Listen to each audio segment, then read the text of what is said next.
नमस्कार, जय श्री राम।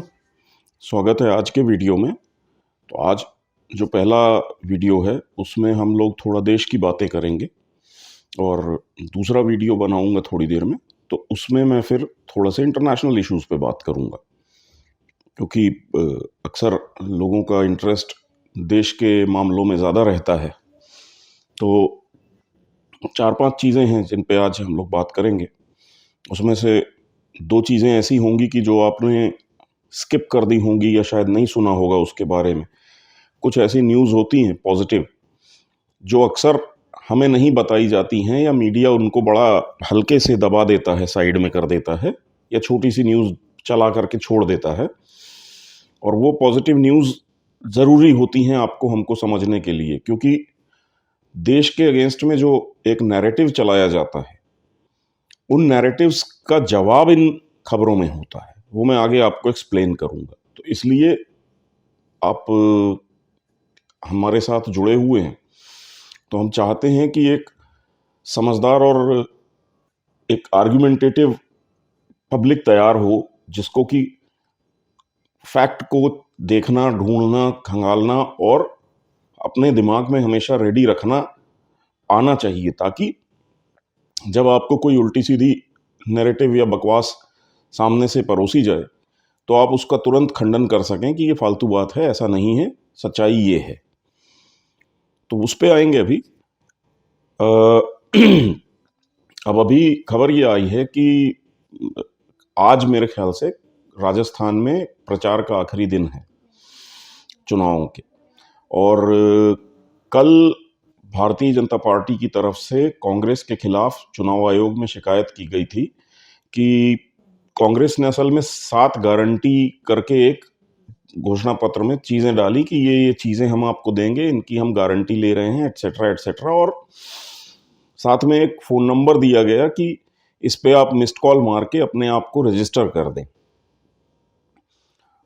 इस टाइप का कुछ प्रोग्राम था, और उसमें गहलोत साहब का भी बाइट वर्जन कुछ ऐसा था, या बयान था, स्टेटमेंट था। इस टाइप का एक ऐड वगैरह कैंपेन कांग्रेस ने शुरू की थी, और इस पे भारतीय जनता पार्टी ने कुछ टेक्निकल ग्राउंड्स पे इलेक्शन कमीशन से शिकायत की, जिसके बाद इसी ने शायद उस ऐड को भी रोक दिया है और कांग्रेस को नोटिस दिया है कि आपने बिना परमिशन लिए, बिना अप्रूव कराए ये ऐड चलाए कैसे। तो कांग्रेस के लिए वैसे भी राजस्थान में एक चैलेंजिंग स्थिति थी, क्योंकि राजस्थान में अक्सर ये देखा जाता है कि हर चुनाव में वहाँ सरकार बदल जाती है, एक बार बीजेपी आती है, फिर कांग्रेस आती है। तो उस लिहाज से बदलाव होना था। उसके अलावा वहाँ पे सिर्फ उटव्वल गहलोत और पायलट के बीच की जग जाहिर है, और ऐसी हालत में मतलब एकदम बटी हुई कांग्रेस और बीजेपी ने उस हिसाब से मतलब बहुत मजबूत स्थिति बना रखी थी। और अब ये ऐन चुनाव मतलब प्रचार खत्म होने के पहले इनको ये झटका भी लग गया है कि इनका जो मेन एक वो था कि घोषणा पत्र मतलब बिल्कुल बदल देने वाली स्थिति की, जो मुफ्त की रेवड़ियों वाले वादे करने थे, तो वो इन्होंने बचा के रखे थे लास्ट के लिए प्रचार के, और वो लास्ट में आकर के उस पे भाजपा रोक लगवाने में सफल हो गई। अब दूसरा मुद्दा उठाते हैं। तो राहुल गांधी ने प्राइम मिनिस्टर मोदी को पनौती मोदी, पीएम मोदी का, तो पीएम का उन्होंने पनौती मोदी करके कुछ मजाक उड़ाने की कोशिश की है। होता यह है कि हर बार, हर चुनावों के पहले, खासतौर से आम चुनाव जो होते हैं लोकसभा, उसके पहले कांग्रेस इसी टाइप का कोई एक जुमला भारतीय जनता पार्टी के हाथ में परोस के थाली में दे देती है कि लो जी, ये है जूता, इससे हमको मारो। और प्राइम मिनिस्टर मोदी उस जूते को उठा करके और उसको बढ़िया से लगा करके मलमल उस पे, और इनको फिर पूरे चुनाव प्रचार के दौरान उसी जूते से कूटते हैं। तो ये पनौती शब्द का जो इन्होंने प्रयोग कर लिया है, ये इन्हीं के लिए पनौती बनने वाला है अगले चुनावों के लिए, और भारतीय जनता पार्टी ने इसका प्रयोग करना भी शुरू कर दिया है। अब लोग ये सवाल करने लगे हैं कि भाई पनौती कौन? राहुल गांधी 2014 में उपाध्यक्ष थे और पूरा कांग्रेस का नेतृत्व कर रहे थे, सब कुछ कर रहे थे। 2014 के समय जब कांग्रेस चुनावों में उतरी थी, तो उस समय उससे पहले इनकी सरकार थी। 100-150 के करीब इनके सांसद हुआ करते थे। वहां से ये पार्टी राहुल भैया के नेतृत्व में चुनाव लड़ने उतरती है और सीधा 44 सीट। मतलब ये हालत की नेता प्रतिपक्ष बनाने लायक संख्या जो है 50-55 की, कुछ 10% का रहता है 542, तो 55 सांसद चाहिए होते हैं नेता प्रतिपक्ष के पद के लिए। इनके वो भी नहीं थे, 44 सांसद थे। मतलब 2014 से 19 जो लोकसभा चली है उसमें नेता प्रतिपक्ष कोई था ही नहीं ऑफिशियली। तो भाई राहुल भैया के नेतृत्व में कांग्रेस लड़ी तो पनौती कौन। 19 में आते हैं, चलो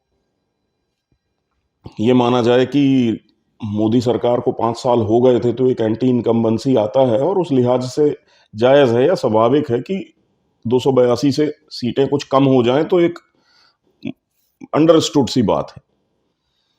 पप्पू भैया फिर नेतृत्व संभाले रहते हैं, फिर कांग्रेस इनके सामने लड़ती है। इस बार 50-52 सीटें कांग्रेस अपनी तो थोड़ी बढ़ा लेती है, लेकिन अपनी जितनी बढ़ाई होती है उससे कहीं ज्यादा भाजपा की बढ़ जाती है। वो 282 से सीधे 303 पे पहुंचते हैं। तो अब आप बताएं पनौती कौन है।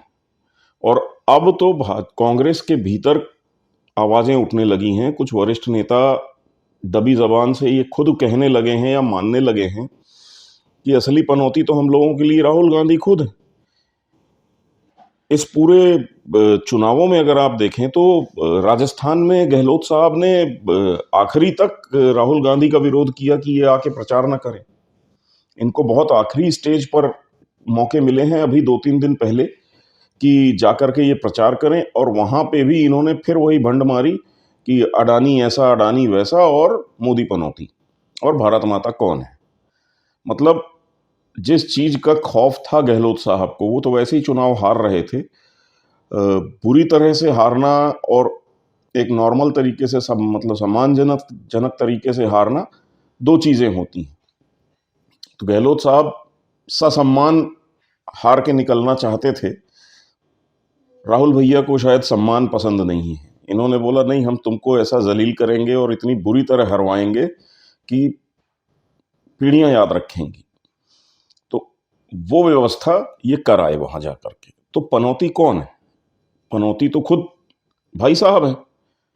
ये जहां जाते हैं कुछ ऐसा बोलते हैं कि पूरा माहौल ही एंटी हो जाता है पार्टी के।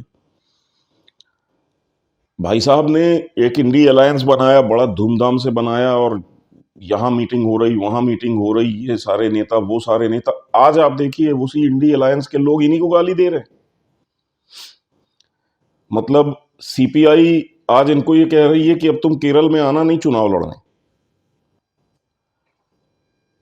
यही हाल मतलब अखिलेश यादव का है। अखिलेश यादव को आज राहुल भैया का नाम ले दो तो वो भर भर के गालियां दे रहे हैं, इतना चिढ़े बैठे हैं। ममता बनर्जी नाम लेने को तैयार नहीं कांग्रेस का। कम्युनिस्ट पार्टी बोलती है कि इनके साथ हम ना केरल में कोई समझौता करेंगे और ना बंगाल में करेंगे, हम लोग अकेले लड़ेंगे। तो ये अलायंस बनाने गए थे कि दुश्मन बनाने गए थे? इन्होंने तो मतलब अच्छा खासा बैठे बिठाए आज की डेट में दुश्मन खड़े कर लिए। आज उत्तर प्रदेश में 80 सीटें हैं लोकसभा की। कांग्रेस का तो अस्तित्व नहीं है, भाजपा से इनको लड़ना है। समाजवादी पार्टी और बहुजन समाज पार्टी इनसे बात करने को तैयार नहीं। तो आप तो एक एक राज्य में एक एक पॉलिटिकल पार्टी को चुन चुन करके उसकी भी राजनीति का सत्यानाश कर रहे हैं, अपनी तो कर ही रहे हैं। भाई इन्होंने गठबंधन करा था वहां पे, क्या बोलते हैं, महाराष्ट्र में। वो कौन सी युति बनाई थी और क्या हुआ उसका नतीजा? उसमें शामिल हुए थे उद्धव ठाकरे और शरद पवार। आज उन दोनों बेचारों की पार्टियां टूट गई। मतलब इससे ज्यादा क्या हो सकता है कि शरद पवार जैसा व्यक्ति, उसके हाथ से पार्टी खिसक गई। उद्धव ठाकरे जो मतलब ठाकरे खानदान के नाम से शिवसेना जानी जाती थी, आज बेरोजगार टाइप बैठे हैं। पूरी पार्टी सरकार में शामिल, सरकार चला रही है, इनको कोई पूछता नहीं है। और मतलब एक तरीके से बाहर निकाल दिया। तो पनौती कौन है भैया? आपके साथ इन गरीबों ने सरकार क्या बना ली? ये तो बेरोजगार हो गए। अब उद्धव ठाकरे किस मुंह से चुनाव लड़ेंगे? अब आपको उसमें भी एक कहानी सुना दूं। माधुरी दीक्षित को भारतीय जनता पार्टी उतारने वाली है अगले चुनाव, और बॉम्बे की कौन सी वेस्ट या कौन सी सीट है, प्रेस्टिजियस सीट है वो, मेरे ख्याल से ये बांद्रा वांद्रा वाला पूरा एरिया, जो पॉश एरिया है, वो आता है। तो माधुरी दीक्षित को वहां से उतारने के मूड में है बीजेपी। अच्छा, अब ये सीट जो है ये शिवसेना के लिए बड़ी प्रेस्टिजियस है, खासतौर से ठाकरे खानदान के लिए। तो अब मूड इनका ये है कि इनसे ये सीट भी छीन लेनी। तो आप सोचिए कि हालत क्या है। उधर शरद पवार साहब हैं, वो मतलब उनको तो किसी लायक नहीं छोड़ा है। उनकी पार्टी का भी वो जो क्या बोलते हैं उनके भतीजे हैं, वो अपने विधायक लेकर के भाजपा में शामिल हो गए हैं। अब वो भी अजीब सी स्थिति बन गई है कि वो कहते हैं असली एनसीपी हम हैं, पवार साहब कहते हैं कि असली एनसीपी हम हैं।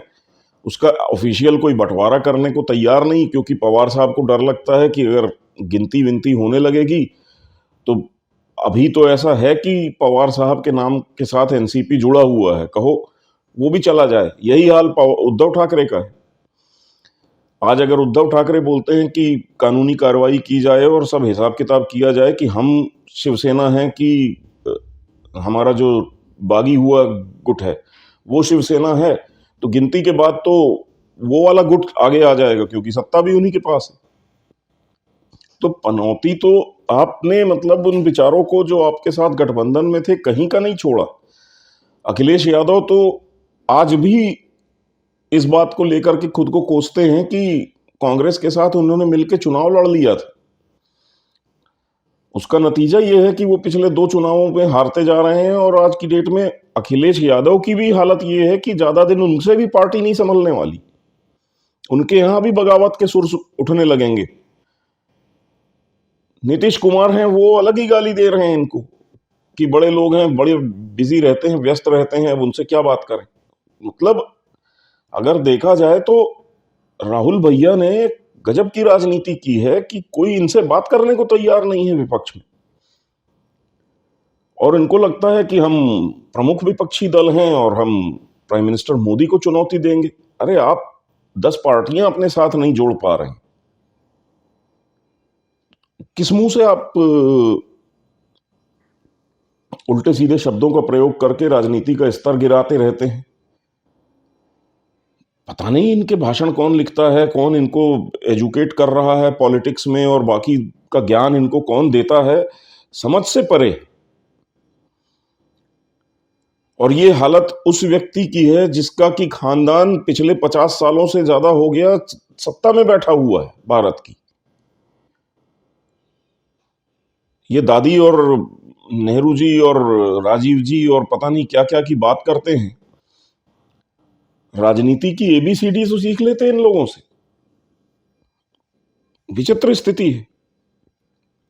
तो पनौती वाला जो इन्होंने कांड कर दिया है, आप लिख के ले लीजिए, बीजेपी इसको अब अगले चुनाव तक जूता बना करके इनके पीछे पड़ी रहेगी। और प्राइम मिनिस्टर मोदी खास तौर से, उन्होंने इनको अब वही वाला करना है जो मणिशंकर अय्यर ने वो नीच आदमी बोल दिया। इनकी माताजी ने मौत का सौदागर, खून की दलाली और पता नहीं क्या क्या जुमले जो दे देते हैं ये लोग चुनाव के पहले मोदी को, इन्होंने भी एक गिफ्ट कर दिया है कि अब अगले चुनाव में भैया 303 से भी ऊपर लेके आओ, और हमको अब 44 से भी नीचे जाना है। ये वो वाली व्यवस्था कर रहे हैं राहुल भैया। अच्छा, अब मैं उन 2 खबरों पे आता हूं जो पॉजिटिव हैं और जो आपके काम की हैं आपको। और मैं ये आपको जस्ट बेसिक्स बता रहा हूं, बहुत डिटेल में इस पे मैं प्रोग्राम नहीं कर रहा हूं, ताकि आप लोग खुद इसको सर्च कर लें और इसको स्टडी करने की, समझने की कोशिश करें। तो एनएसएसओ ने आंकड़े जारी किए हैं अनएम्प्लॉयमेंट के, और उन आंकड़ों के मुताबिक 2-3 चीजें क्लियर हो रही हैं कि इस समय रोजगार की उपलब्धता जो है वो बेस्ट स्थिति में है। अगर किसी को काम करना है अनस्किल्ड स्किल्ड कैटेगरीज में, तो उनके लिए काम भरपूर है मार्केट में। दूसरा उन्होंने बोला है कि जो बेरोजगारी की दर है वो शायद 3.2% बता रहे हैं, कि जो भारत में आज तक के इतिहास में सबसे लो है। मतलब अनएम्प्लॉयमेंट और बेरोजगारी का जो ये ढिंढोरा पीटते रहते हैं और गाना गाते रहते हैं, तो अनएम्प्लॉयमेंट की दर इस समय सबसे लोएस्ट पे आ चुकी है। तो ये आप समझ लीजिए एक तरीके से भारत की डेवलप्ड इकोनॉमी होने की एक संकेत या लक्षण आने शुरू हो गए हैं, कि जहां पे एम्प्लॉयमेंट की अब कमी नहीं है। अब अनएम्प्लॉयमेंट का कोई बहुत बड़ी समस्या रह नहीं गई है। व्यक्ति काम करना चाहे तो उसको कहीं ना कहीं कुछ ना कुछ जॉब, काम, एम्प्लॉयमेंट इजीली मिल रहा है। जस्ट 3.2% का अनएम्प्लॉयमेंट रेट बचा है। इसकी तुलना अगर आपको करनी है तो चाइना में इन लोगों ने 25% के ऊपर जब अनएम्प्लॉयमेंट हो गया था, तो ऑफिशियली अनएम्प्लॉयमेंट के आंकड़े जारी करने चाइना ने बंद कर दिए थे। और आज की स्थिति में बात करें तो आज चाइना में अनएम्प्लॉयमेंट का अनऑफिशियल जो एस्टिमेट्स हैं बड़ी बड़ी एजेंसीज के, वो कह रहे हैं कि चाइना में इस समय 47% के ऊपर अनएम्प्लॉयमेंट चल रहा है। तो जहां एक तरफ चाइना का ये हालत है, जिसका कि गुणगान पप्पू भैया अक्सर करते रहते हैं, राहुल भैया, और दूसरी तरफ भारत है जहां 3.2% का अनएम्प्लॉयमेंट है। इवन अमेरिका में इससे ज्यादा अनएम्प्लॉयमेंट, अमेरिका में भी 6-7% के आसपास है मेरे ख्याल से इस समय अनएम्प्लॉयमेंट के आंकड़े। यूरोप के हालत खराब है, वहां पे डबल डिजिट में है। वैसी हालत में भारत के अंदर 3.2% का ही अब अनएम्प्लॉयमेंट फिगर बचा है। तो मतलब हम लोग ऑलमोस्ट जीरो अनएम्प्लॉयमेंट की तरफ पहुंच रहे हैं। तो ये एक पॉजिटिव न्यूज़ है। इस पे मैं चाहूँगा कि बीजेपी से जुड़े हुए जो लोग हैं वो भी थोड़ी स्टडी करें, एनएसएसओ की रिपोर्ट को उतार करके लाएं और उसको समझें, और उसमें से आंकड़े ठीक से निकाल करके, और इसके जो एक अनएम्प्लॉयमेंट को लेकर के एक हंगामा क्रिएट किया जाता है भारत के अंदर, और बीजेपी को इसलिए बोल रहा हूं क्योंकि आपको बेनिफिट होगा।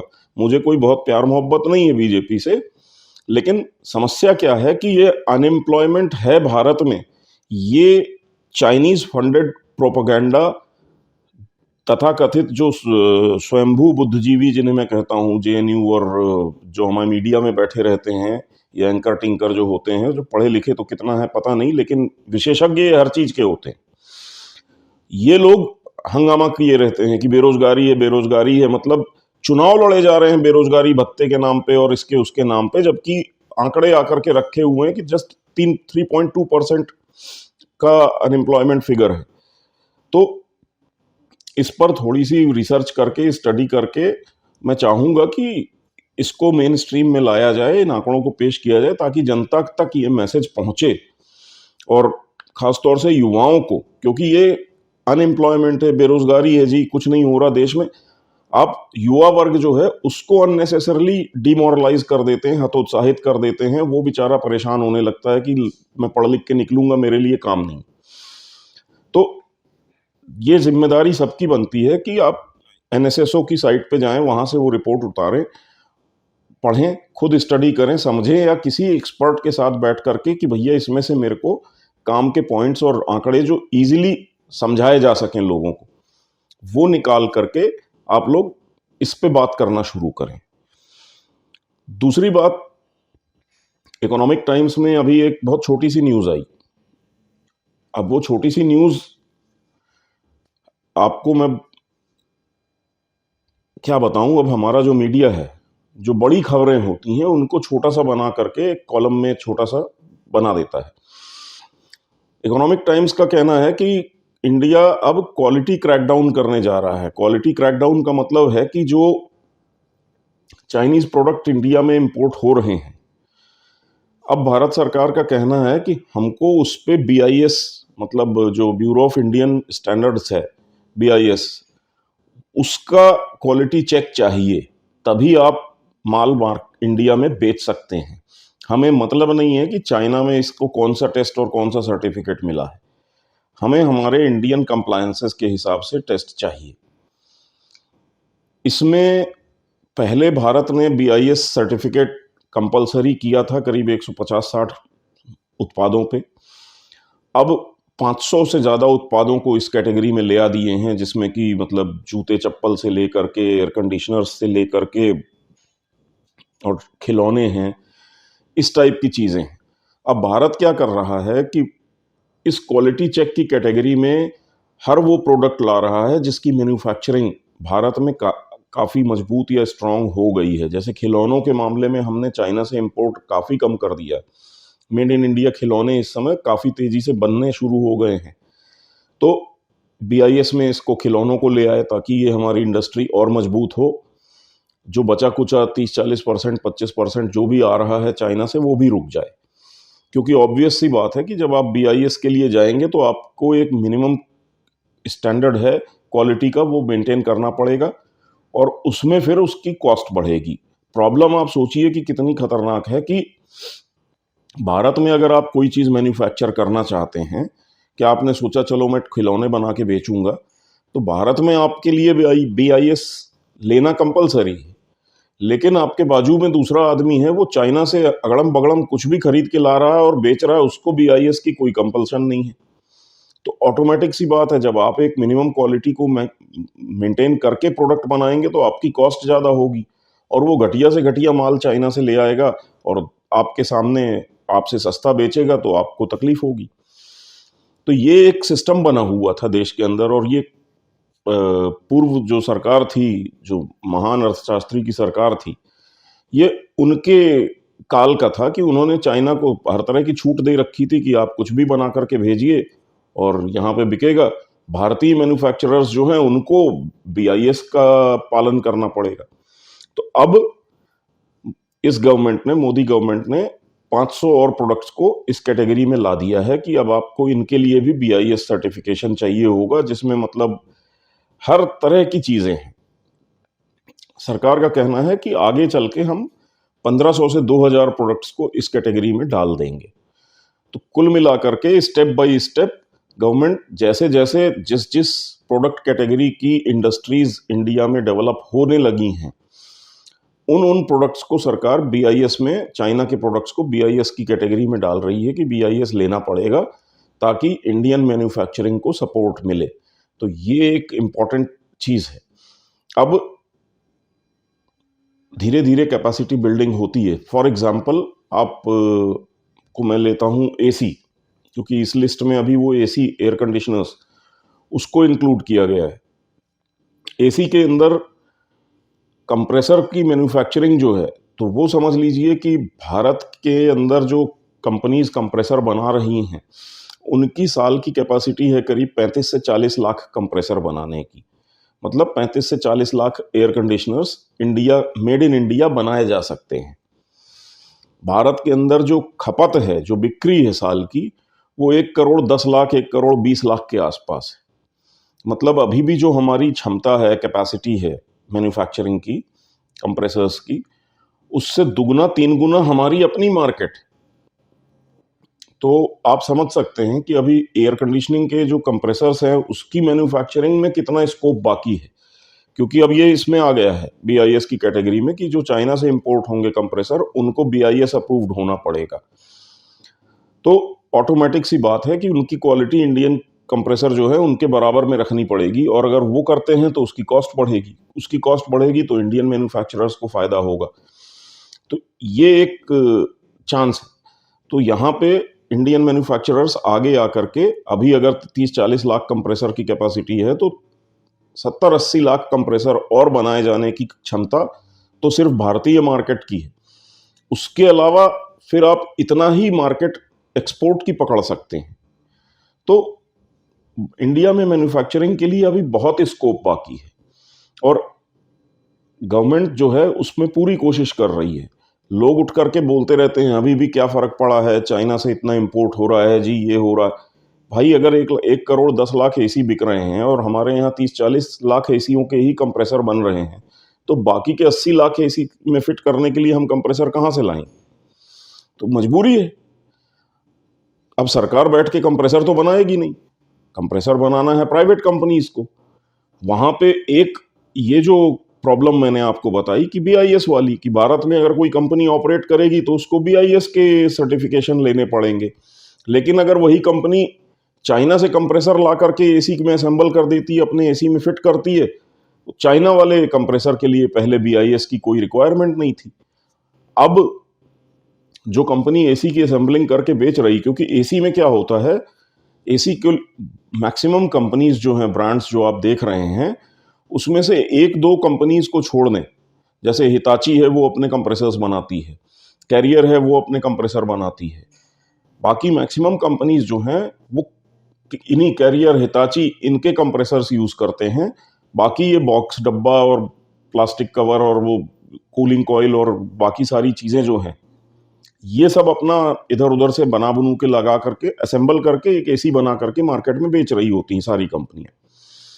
अब इसमें मेन चीज जो होती है वो होती है कूलिंग कॉइल वगैरह के लिए कॉपर ट्यूब्स, जिसकी मतलब हाई प्योरिटी का कॉपर ट्यूब होनी चाहिए, जिससे कि कूलिंग और बाकी सारी एफिशिएंसी उसकी आती है। और दूसरा होता है कंप्रेसर।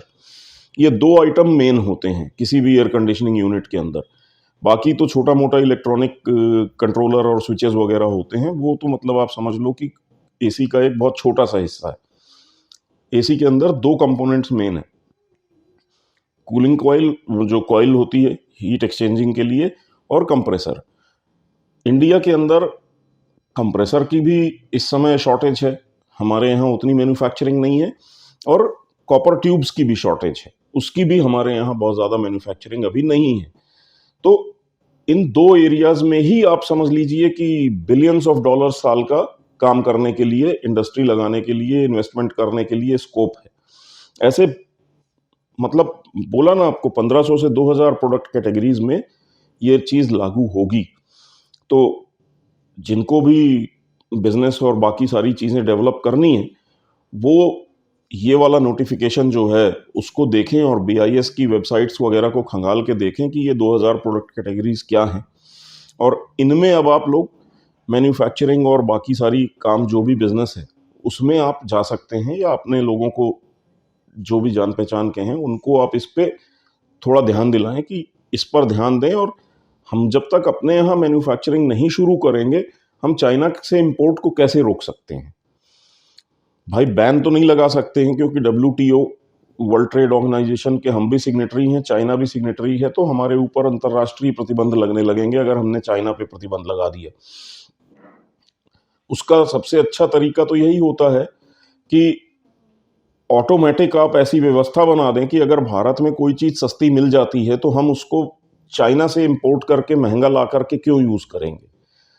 तो और उसके लिए ज़रूरी ये है कि पहले भारत में वो चीज़ बने, उतनी संख्या में बनने की क्षमता हो कि जितनी हमारी बाज़ारों की रिक्वायरमेंट्स हैं। और दूसरा फिर होता है कि चाइना का जो माल है वो हमारे माल से महंगा हो। वो उसी कंडीशन में होगा कि जब हम उनको मजबूर करेंगे कि भैया जो क्वालिटी हमारे यहाँ सेट है, आपको उसी क्वालिटी का या उससे बेटर क्वालिटी का माल ही हमारे यहाँ भेजना है।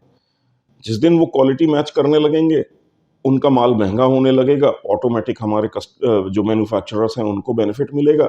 यहाँ पे हम WTO के मामले को उल्लंघन नहीं कर रहे हैं। अभी चाइना WTO का फायदा उठा करके हमारे यहाँ माल डंप कर रहा है, और हमने अपने मैन्युफैक्चरिंग पे BIS की शर्त लगाई है, चाइना पे नहीं लगाई थी। ये एक लूप होल छोड़ रखा था महान अर्थशास्त्री जी ने, उसको भरा जा रहा है। तो ये गड्ढे हैं जो मोदी जी कहते हैं कि बहुत सारे गड्ढे हैं जो मुझे भरने हैं, ये एक गड्ढा था, इसको भरा जा रहा है।